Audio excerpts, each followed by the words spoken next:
जय श्री कृष्ण दोस्तों। आज मैं Savita Indian living with Savita YouTube channel के माध्यम से आप सबको बताऊंगी कि नवरात्रि पूजन में कन्याओं को अपन क्या क्या गिफ्ट दे सकते हैं और क्यों देना चाहिए। तो चलिए बिना किसी देरी के शुरू करते हैं। तो सबसे पहले बात तो अपन करते हैं कि गिफ्ट यानी उपहार की।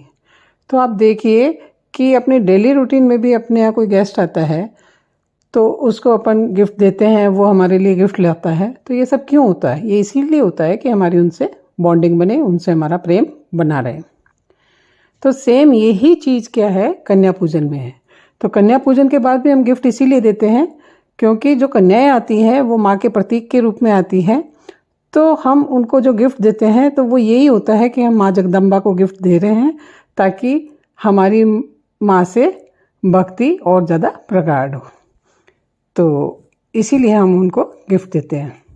हमारे घर पर हम 9 दिन नवरात्रि के पूजा करते हैं, भक्ति में लीन रहते हैं। तो माँ जगदम्बा हमारे घर में आती है, सारा वातावरण दुर्गामय हो जाता है।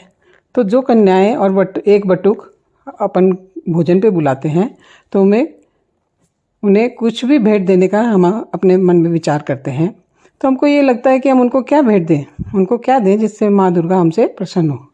तो वैसे तो हम माँ दुर्गा को क्या भेंट देंगे, लेकिन माँ जगदम्बा जो है वो भाव भक्ति से ही खुश होती है।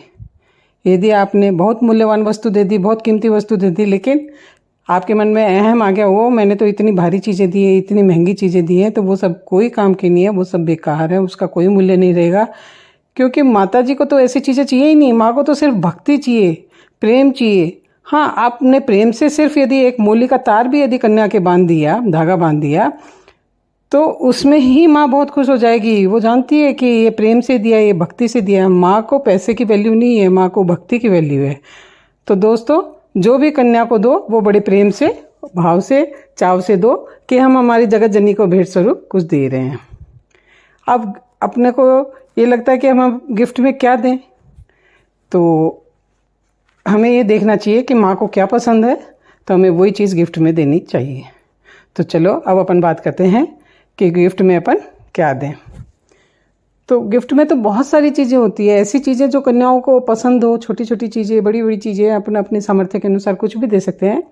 लेकिन जब अपने घर पे माँ जगदम्बा, माँ जगत जननी स्वयं पधारी है कन्या के रूप में, तो हम ऐसी चीज़ें देना चाहते हैं। शास्त्रों में बताई हुई ये चीज़ें कि हम अपन कुछ चीज़ें देंगे तो उससे हमें कुछ मिलेगा। जैसे यदि अपने को धन चाहिए, हमें धन की कामना है, तो धन की कामना के लिए कन्याओं को एक एक अनार जरूर देना चाहिए, तो उससे हमें धन की प्राप्ति होगी।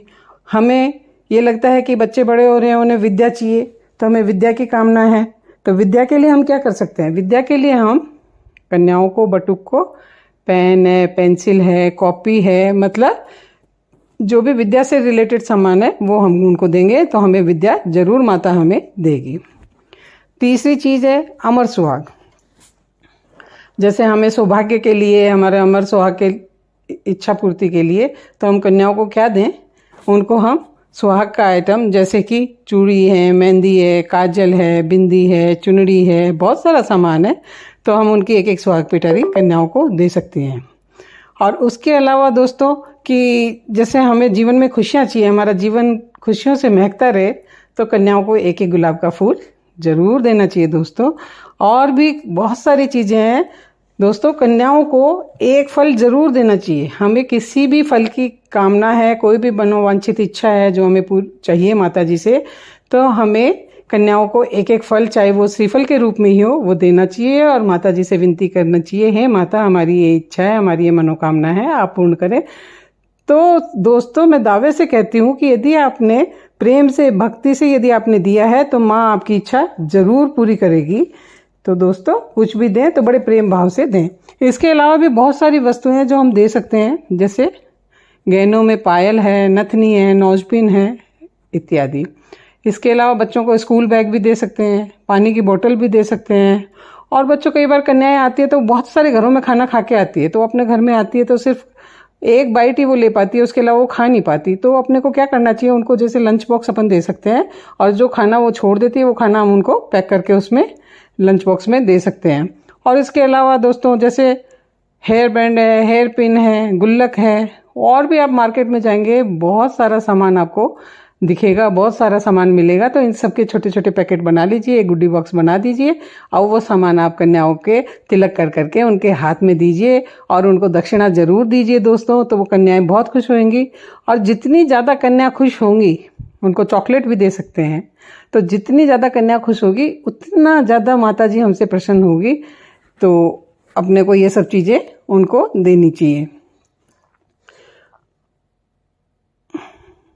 और अपन ये जो भी चीज़ें कन्याएं खुश होती है वो जरूर देना चाहिए, लेकिन सब कुछ अपने सामर्थ्य के अनुसार देना चाहिए। कई बार अपने सामर्थ्य नहीं है लेकिन अपन भारी से भारी चीज़ कहाँ से देंगे। तो माता जी ये सब नहीं कहती कि तुम इतनी महंगी चीज़ दो, ये दो, वो दो। नहीं, अपनी सामर्थ्य के अनुसार जितनी शक्ति उतनी भक्ति वो ही देना चाहिए, ठीक है। और कोई बंदिश नहीं है कि हम महंगा दें, सस्ता दें।